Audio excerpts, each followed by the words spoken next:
구독과 좋아요는 큰 힘이 됩니다. 이 땅에 살아가는 모든 사람들은 오늘보다 내일의 삶이 더 나았기를 바라고 오늘보다 내일이 더 행복하기를 소망하면서 살아갑니다.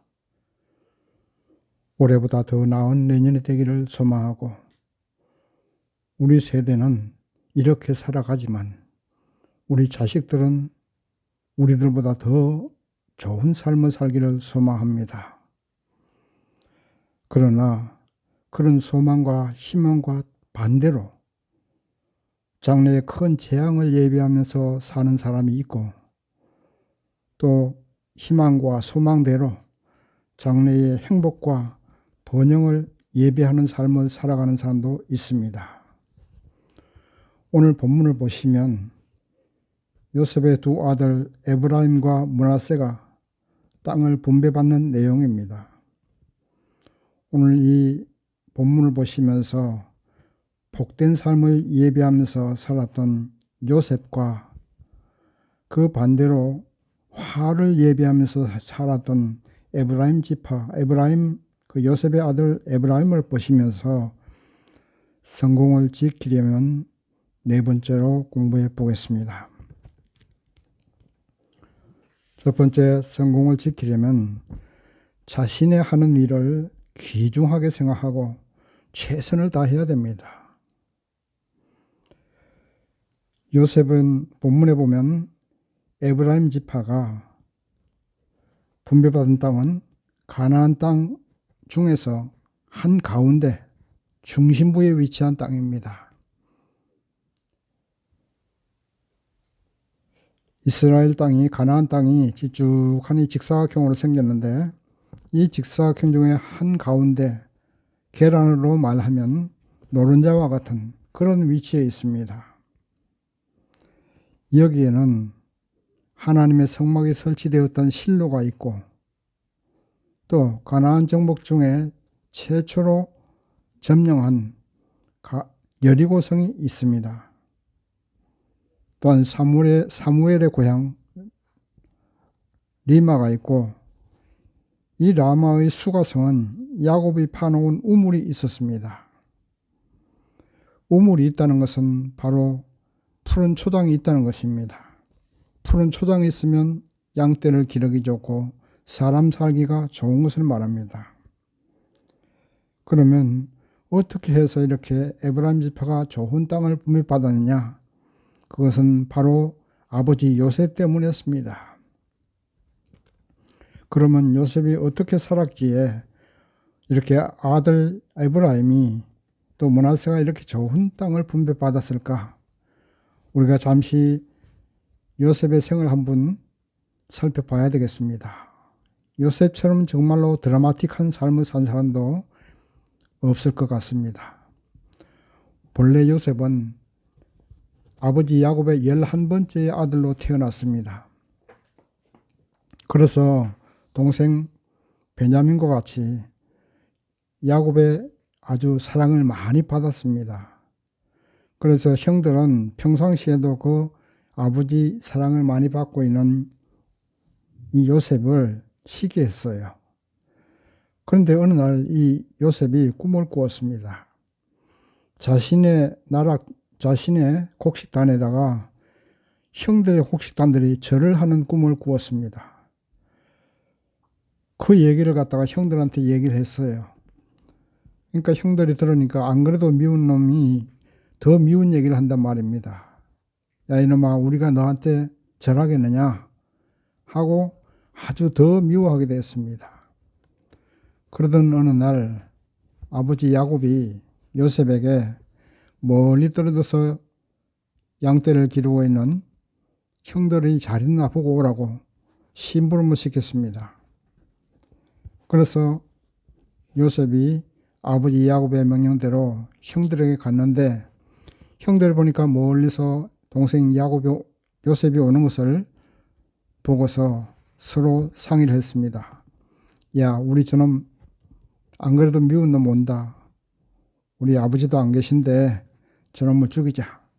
그리고 아버지한테는 짐승에게 잡아먹겠다고 하자. 이렇게 서로 작당을 해서 그만 그를 죽이지는 않고 깊은 구덩이에, 나오지도 못할 깊은 구덩이에 빠뜨립니다. 그래서 요셉은 꼼짝없이 그 구덩이에서 빠져 죽어야 될 운명에 처했습니다. 그런데 그때 마침 또 미디안 상고들이 그 옆을 지나가다가 구덩이에 빠진 요셉을 보고서 쟤를 저렇게 죽게 만드는 것보다 우리가 쟤를 건져서 요셉에 가서 애굽에 가서 얘를 종으로 팔아먹자. 그러면 우리가 돈이 될 거다 하고 요셉을 건져서 애굽에 가서 종으로 팔아먹습니다. 근데 이렇게 종으로 팔려먹은 요셉은 보디발의 집에서 종의 역할을 하는데 참으로 형들이 밉고 하나님도 원망스럽지만 그러나 그런 말이 없습니다. 그는 보디발의 집에서 종으로서 성실하게 종의 역할을 감당했습니다. 그러니까 이 보디발이 요셉을 잘 보고 성실하게 일을 잘하니까 그를 가정총무로 삼았습니다. 이렇게 잘 나가던 요셉이 또 웬일입니까 이게. 보디발의 아내가 유혹을 합니다. 틈만 나면 윙크하고 틈만 나면 엄탕한 눈빛을 보냅니다. 그러다가 어느 날 동침하자고 요셉에게 왔습니다. 그러나 요셉은 성실한 사람이었기에 보디발이 시키는 대로 단호하게 그를 거절했습니다. 그러다가 웃옷을 빼앗겼어요. 자존심이 상한 이 보디발의 아내가 요셉을 모함을 합니다. 당신이 사랑하는 저 요셉이 나를 겁탈하려 했습니다. 하고서 모함을 하니까 이 또 남자들은 여자들 말을 잘 믿어요. 그만 그 말에 홀딱 넘어가서 요셉을 감옥에다 가둡니다. 이 한많은 요셉은 또 그 감옥에서 그래도 또 그 죄인의 신분으로 성실하게 일을 하니까 또 그를 죄인들을 관리하는 직분을 맡겼어요. 그래서 그곳에서 죄인들을 관리하면서 그 바로왕의 술 맡은 관원장과 떡 굽는 관원장의 꿈을 해몽해 주었습니다. 그 꿈 해몽 결과로 마침내 애굽의 바로왕의 꿈까지 해몽해 주게 되고 그 꿈을 해몽해 준 결과 애굽의 총리 대신까지 됩니다. 총리 대신이 되어서도 7년 풍년, 7년 흉년 이와 같은 어려운 상황을 거치는 애굽을 야곱이 잘 대비해서 애굽이란 나라가 7년 흉년을 무사히 넘기고 가뭄에 먹을 게 없던 자기 고향의 아버지 야곱과 형제들까지 다 애굽으로 불러서 살렸습니다. 이와 같이 요셉은 정말로 드라마틱한 인생을 살았지만 그래도 가는 곳마다 원망이나 한숨 쉬지 않고 하나님을 원망하지도 않고 자기가 처한 위치에서 최선을 다했습니다. 성실하게 일을 했습니다. 그래서 가는 곳마다 보디발의 집에서는 요셉 때문에 보디발의 집이 잘 됐고 또한 애굽이란 나라가 잘 됐습니다. 또 그가 가서 애굽이라는 나라에 가서 성실하게 일을 수행함으로써 자기 가족들도 다 살았습니다. 그리고 결과적으로 요셉의 두 아들까지도 요셉으로 인해서 복을 받게 된 것입니다. 좋은 땅을 분배받게 된 거죠. 이와 같이 성공을 지키려면 내가 처한 위치에서 내가 하는 일을 정말로 성실하게 수행하십시오. 최선을 다해서 수행하시면 그것이 장래의 복을 예비하는 삶이고 그것으로 인해서 내가 잘 되고 내가 속한 사업체가 잘 되고 내가 하는 다니고 있는 직장이 잘 되고 또 내가 몸담고 있는 국가가 잘 됩니다. 또 내 후손들도 잘 됩니다. 이렇게 가는 곳마다 내가 하는 일이 무엇이든지 간에 성실하게 맡은 직분을 감당하시면은 나로 인해서 모두가 복을 받는 복의 근원이 될 수가 있다는 것입니다. 성공도 지킬 수가 있고 장래의 복을 예비하는 삶이라 이 말입니다.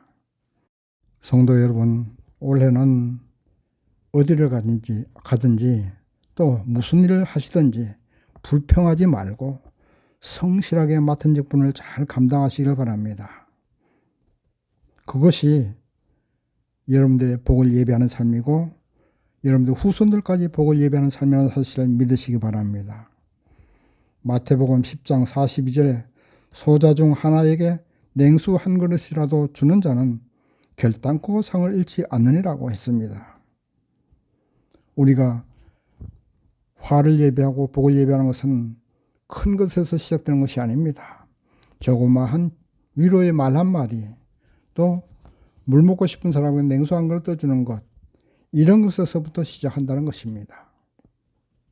그 작은 것이 복을 예비하는 삶입니다.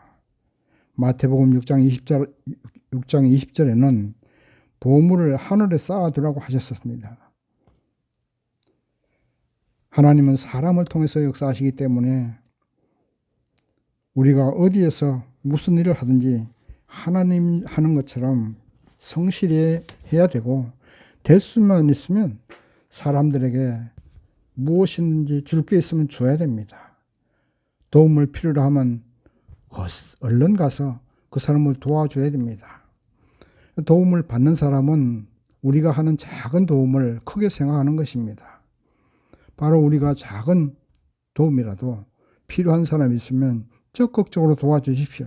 그것이 하늘 창고에 저축하는 것입니다. 하늘 창고에 저축하는 것은 요즘 은행에 저축하는 것보다 훨씬 이자가 높습니다. 30배, 60배, 100배의 이자가 붙습니다. 요즘 은행에 이자 해봤자, 예금 해봤자 1, 2%입니다. 이자도 없습니다. 그러니 우리가 하늘 창고에 저축하십시오. 어디를 가는지 섬기고 봉사하고 나누어 주고 도와주는 것, 이것이 하늘 창고에 저축하는 일이라는 사실을 믿으시기 바랍니다. 여러분, 교회에서만 하나님 일 하는 거 아닙니다. 여러분이 하는, 사회에서 하는 모든 일이 다 하나님 일이라고 믿으시기 바랍니다. 그래서 여러분으로 인해서 직장이 잘 되고, 또 사업체가 잘 되고, 우리 국가가 잘 되고, 우리의 후손들이 잘 되는 복의 근원 되시는 여러분 되시기를 진심으로 축원합니다. 두 번째, 화를 예비하지 말아야 됩니다. 본문의 에브라임 지파는 아버지 요셉의 덕분으로 좋은 땅을 분배받았습니다. 그런데 이 좋은 땅에는 게셀이라는 땅에 아직도 가나안 원주민들이 살고 있었습니다. 이 에브라임은 그 원주민들을 쫓아내야 됐습니다. 우리가 지난주에 15장 공부할 때에 갈렙이라는 사람은 그 땅의 원주민들을 다 쫓아내죠. 혼자 한 것이 아니고 다른 사람에게까지 양보하면서 다 쫓아냈습니다. 정복하지 못한 땅은 그대로 남겨두었지 그들과 화친하거나 그들을 종으로 부려먹는다거나 하지 않았습니다. 기도 제목으로 계속 남겨두었었죠. 그래서 결국은 다윗 시대에 그것을 정복했습니다. 그런데 오늘 본문의 에브라임 지파는 게셀 땅에 살고 있는 원주민들을 쫓아내지 않고 그들과 화친을 하고 그들을 종으로 부려먹었습니다. 이것이 결국 죄에 빠지게 되고 화를 예비하는 삶이 된 것입니다. 게셀이라는 땅은 결국 나중에 우상 숭배의 중심지가 되고 타락의 온상이 되고 말았던 것입니다. 에브라임 지파는 자신들의 힘을 너무 과신했습니다. 저놈들을 언제든지 우리가 마음만 먹으면 쫓아낼 수 있다. 자신들의 힘을 과신했던 것이죠. 그런데 쟤들을 그렇게 쫓아낼 필요 있느냐. 쟤들 종으로 부려먹으면 쟤들도 살리고 우리도 좋고 누이 좋고 매부 좋고 하니까 쟤들을 그냥 종으로 부려먹자 하고 자신들의 힘을 너무 과신하고 그들을 종으로 부려먹었던 것입니다. 그러나 그것은 그들의 큰 착각이었습니다. 결국 그 가난한 원주민들 때문에 그들도 우상숭배에 물이 들었고 타락의 중심지가 되었던 것입니다. 성공을 지키려면 교만하지 마십시오. 복을 예배하려면 겸손해야 됩니다. 교만하면 바로 화를 예배하는 삶이 되고 성공도 지키지 못하는 것입니다. 잠언 말씀에 교만은 패망의 선봉이라고 했습니다. 골리앗이 다윗에게 쓰러지는 것은 교만해서 그렇습니다. 조그만 소년 하나가 자기와 싸우겠다고 나섰으니 가소로워서 무시할 수도 있었지만은 그러나 결국 그 다윗은 물맷돌로 그 거구에 골리앗을 쓰렀던 것을 우리는 알고 있습니다. 작은 일이라도 무시하지 마십시오. 교만은 화를 예배하는 삶입니다. 작은 죄라도 멀리해야 됩니다. 하나님 필요 없고 내 힘으로 얼마든지 성공할 수 있다고 잘 살 수 있다고 교만하면 바로 그것이 패망의 선봉의 길이고 화를 예배하는 삶입니다. 자신뿐만 아니고 자식들까지 화를 예배하는 삶입니다. 사람이 죽는 것은 무엇 때문에 죽습니까?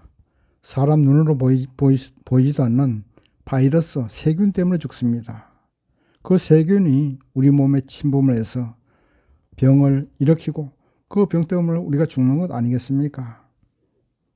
작고 사소한 것을 무시하지 마십시오. 죄도 조그마한 죄라도 범하지 마십시오. 하나님 요 정도는 괜찮겠지요 하고 무시한다면 그 작은 죄로 인해서 내가 망하고 내 자손도 망하고 내 직장이 망하고 내 국가도 망할 수가 있는 것입니다. 사소한 것을 더 중요하게 생각하고 작은 것을 더 중요하게 생각하십시오. 그것이 복을 예배하는 삶을 살게 된다는 것입니다. 남을 돕는 것도 큰 것으로 도우려고 하지 말고 작은 것부터 시작하십시오. 어려워하는 사람들에게 밥 한 끼 사주는 것, 괴로워서 고민하는 사람들에게 위로의 말 한마디 하는 것, 이런 것이 바로 작은 것입니다. 이런 작은 것이 바로 하늘 창고에 저축하는 것이라는 사실을 믿으시기 바랍니다. 혹시라도 작은 죄를 범했다면 더 큰 죄를 범하지 않도록 빨리 회개해야 됩니다. 하나님께 이실직고 하고 용서를 구하십시오. 그것이 더 큰 죄를 범하지 않는 비결입니다. 그리고 내가 하는 일이 아무런 보잘것없고 쓸모없는 일이라고 생각하지 마십시오. 우리가 하는 일이 어떤 일이든지 누군가는 꼭 해야 되는 일입니다. 그것을 내가 성실하게 수행함으로써 내 직장이 잘 굴러가고 또 내 국가도 우리 국가도 잘 운영이 되는 것입니다. 내가 하는 일이 아무런 부품은 사소한 일이라고 생각하지 마십시오. 쓸모없는 일이라고 생각하지 마십시오. 누군가는 해야 될 일이고 그 내가 하는 일이 중요한 일이라는 것입니다. 불행을 예배하는 삶은 현실에 불평합니다. 내가 하는 일을 경시합니다. 그러나 복을 예배하는 삶은 내가 어디에 처했든지 무슨 일을 하든지 요셉처럼 성실하게 일을 수행하는 사람입니다. 그럼으로써 요셉처럼 가족이 살고 가는 곳마다 잘 되는 일이 일어납니다. 직장이 잘 되고 사업체가 잘 되고 바로 복에 거론되는 사람이 되는 것입니다. 말씀을 정리합니다. 요셉이라는 사람을 통해서 보디발의 가정이 복을 받았었습니다. 애굽이라는 나라가 복을 받았었습니다. 자신의 후손들까지 가뭄에서 구원받았습니다. 그리고 아들들까지 요셉의 아들들까지 복을 받았습니다. 그러나 아버지만한 아들이 없는 것 같습니다. 에브라임은 게셀이라는 땅의 원주민도 쫓아내지 않아서 결국 화를 예배하는 삶을 살았습니다. 아버지가 잘 닦아놓은 복의 길을 걷어차는 것입니다. 성공하는 것보다 성공을 지키는 것이 더 어렵습니다. 복을 받는 것보다도 복을 잘 관리하는 것이 더 어렵습니다. 오늘 저와 여러분은 요셉과 같은 사람이 되십시다. 여러분이 하는 일이 어떤 일이든지 또 어떤 곳이든지 그 장소에서 여러분이 하는 일에 최선을 다하십시오. 그래서 여러분으로 인해서 직장의 복을 받고 사업체가 복을 받고 후손들이 복을 받아야 됩니다. 그것은 큰 것에서 시작되는 것이 아닙니다. 작은 것에서 시작됩니다. 작은 것에 최선을 다하십시오. 냉수 한 그릇 주는 것, 위로의 말 한마디 하는 것, 해주는 것, 밥 한 끼 대접하는 것, 이런 것으로 인해서 하늘 창고에 저축이 되는 것이고 그 저축은 30배, 60배, 100배 이자가 붙어서 우리에게 오고 우리 후손들까지 복을 받게 되는 것입니다. 우리 성도님들 모두 다 올해는 복의 근원이 되시고 여러분으로 인해서 가정과 직장과 사업체와 국가가 잘 되는 복의 근원 되시기를 주님의 이름으로 축원합니다. 아멘.